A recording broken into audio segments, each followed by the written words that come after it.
வணக்கம் மக்களே, good morning. போன வீடியோவில் சேனல் இன்ட்ரொடக்ஷன் கொடுத்தேன். இந்த வீடியோவில் என்னோடய இன்ட்ரொடக்ஷன். ஸோ சின்ன வயசில் நான் யூஷுவல் கிட் மாதிரி தாங்க, கொஞ்சம் ஹைப்பர் ஆக்டிவ், ரொம்ப சேட்டை கொஞ்சம் ஜாஸ்தியாக இருக்கும்.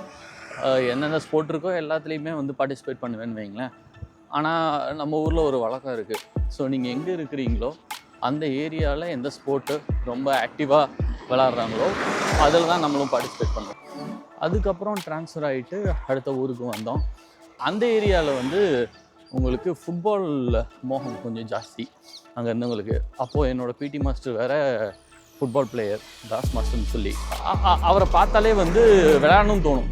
அந்த மாதிரியான ஒரு கரிஷ்மா இருக்கிற ஒரு ஆள். சரி நம்மளும் ஃபுட்பால் விளையாடுவோம் அப்படின்னு சொல்லிட்டு ஃபுட்பால் விளையாட ஆரம்பித்தேன். ஒரு 5th ஸ்டாண்டர்ட்லேருந்து ஒரு 10th வரைக்கும் ஆஸ் அ ஸ்போர்ட்டாக அதுதான்.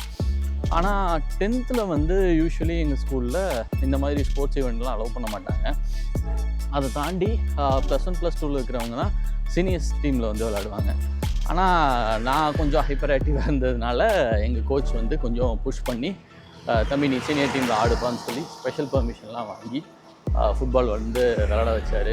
ஸோ இதுதான் ஸ்போர்ட்ஸாக நான் ஆக்டிவாக இருந்த ஒரு பீரியட். ஆக்சுவலி அது முடிஞ்சு அதுக்கப்புறம் டிப்ளமோ ஜாயின் பண்ணேன். டிப்ளமோலையும் பெருசாக ஆக்டிவாக இல்லை, பட் அக்கேஷன்லி ஃபுட்பால் விளையாடுவேன். ஸோ அதை தாண்டி வேறு எந்த ஸ்போர்ட்லேயும் இன்வால்வ் ஆனதில்லை. அப்படியே இன்ஜினியரிங் ஜாயின் பண்ணதோடு முடிஞ்சு எல்லா ஸ்போர்ட்டும். ஜஸ்ட் கம்யூட் பண்ணுறது மட்டும்தான். அதுவும் பஸ்ஸில் வர்றது, அதுக்கு பஸ் ஸ்டாப்புக்கு நடந்து போகிறது, அந்த மாதிரி ஒரு சில இதுதானே தவிர ஆக்டிவாக எந்த ஸ்போர்ட்லேயுமே இல்லை. அண்டு இப்படியே இன்ஜினியரிங்கும் முடிஞ்சிடுச்சு. பெங்களூர் வந்தாச்சு.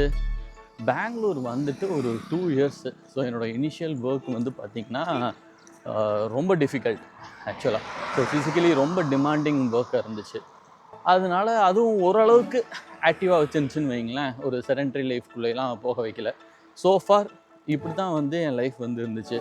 ரொம்ப ஒரு ஸ்போர்ட்டிவ் பர்சனாவோ, ரொம்ப ஒரு ஸ்போர்ட்ஸில் அச்சீவ் பண்ண பர்சனாவோலாம் இல்லை ஆக்சுவலாக. அட்லீஸ்ட் ஃபிசிக்கல் ஸ்போர்ட்ஸ் இந்த மாதிரி கிரிக்கெட், ஃபுட்பால் இந்த மாதிரிலாம். அண்டு பெங்களூர் வந்ததுக்கப்புறம் உங்களுக்கு ஆஸ் ஐ செட் 2 வருஷம் ஒர்க்கு எப்படி போச்சுன்னே தெரியல. அப்படியே பாஸ் பண்ணியாச்சு.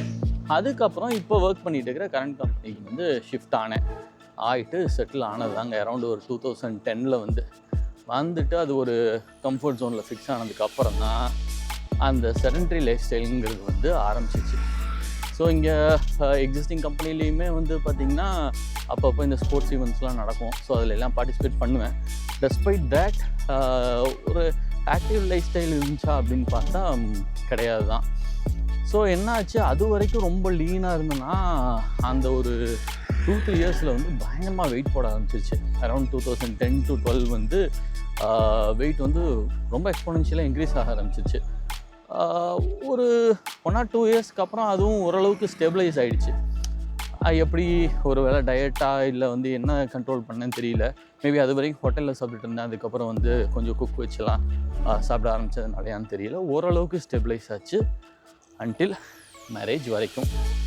அண்டு மேரேஜ் ஆன எல்லாத்துக்கும் தெரியும், மேரிட் பீப்புள் எல்லாத்துக்கும் தெரியும், அது என்ன ஆகும்லாம் தெரியாது. ஒரு ஹார்மோனல் சேஞ்சா, சாப்பாடா, இல்லை அப்படிலாம் என்னன்னு தெரியாது. கல்யாணம் ஆகிடுச்சு, பயங்கரமாக உடம்பு வந்துடும். ஸோ அரௌண்ட் ஒரு எந்தளவுக்கு ஆயிடுச்சு அப்படின்னா ஒரு 10 kgs பக்கம் ஒரு 2-3 yearsலேயே இன்க்ரீஸ் ஆகிடுச்சு. அண்டு சுத்தமாகவே பேசிவ் தான். அதுக்கு முன்னாடியாச்சும் ஃபுட்பால் விளாண்டுருந்தேன், அக்கேஷன்லேயே அட்லீஸ்ட் ஸ்போர்ட்ஸ் ஈவெண்ட் அந்த மாதிரி ஆஃபீஸில் கண்டக்ட் பண்ணுறதில்ல. அதுக்கப்புறம் அதுவும் இல்லாமல் போயிடுச்சு. சரி இப்படியே போயிட்டு இருந்தது. ரியலைஸே ஆகலை. 2019 அப்போ தான் ஃபங்க்ஷனலாகவே கொஞ்சம் வீக்காக ஆரம்பித்தது ரியலைஸ் பண்ணேன். அதான் நான் யூஸ்வலி லிஃப்டெல்லாம் எடுக்க மாட்டேன், ஸ்டேர்ஸில் தான் போவேன். ஸோ ஏன்னா முன்னாடி இருந்த வீடும் 3rd floor இருந்தேன், லிஃப்ட் கிடையாது. அண்ட் ஆஃபீஸ்லேயுமே உங்களுக்கு கேஃபெட்டேரியா போகிறதுனால எங்கே போகிறதுனாலும் மோஸ்ட்லி ஸ்டேர்ஸில் தான் போவேன். என்ன ஆரம்பிச்சிருச்சுன்னா, ஒரு ஃப்ளோர் ஏறினாலே அந்த ஒரு மூச்சு வாங்குறது, அந்த மாதிரியான ஒரு இம்பேக்ட்லாம் வர ஆரம்பித்தோடனே ஓகே இது வேலைக்காகாது, நம்ம லைஃப் ஸ்டைலை மாற்றலைன்னா சீக்கிரம் போய் சேர்ந்துருவோம். அண்டு ஆக்டிவ் லைஃப் ஸ்டைலுக்கு என்னென்னலாம் பண்ணலாம் அப்படின்னு சொல்லி ஆரம்பித்தான். இதுக்கு நடுவில் பல தடவை ஜிம்முகள் போய் விட்டது, அப்புறம் உங்களுக்கு ரன்னிங் போகிறேன்னு சொல்லிட்டு விட்டதெல்லாம் வந்து ஒரு கதை இருக்குது. ஃப்யூச்சரில் வந்து சொல்கிறேன் உங்களுக்கு ஏன் விட்டேன், அதை எப்படி வந்து திருப்பி ஃபிக்ஸ் பண்ணுறதுக்கு ட்ரை பண்ணிகிட்டு இருக்கிறேன் அப்படின்லாம் சொல்கிறேன். ஸோஃபார் இப்படி தான் என்னோடய சைக்கிளிங் ஜேர்னிக்கு முன்னாடி வரைக்கும் என் லைஃப் ஸ்டைல் வந்து இருந்துச்சு. இதுக்கப்புறம் எப்படி சைக்கிளிங்குள்ளே வந்தேன், என்னென்ன பண்ணேங்கிறத நெக்ஸ்ட் வீடியோவில் சொல்லுவோம். பாய்.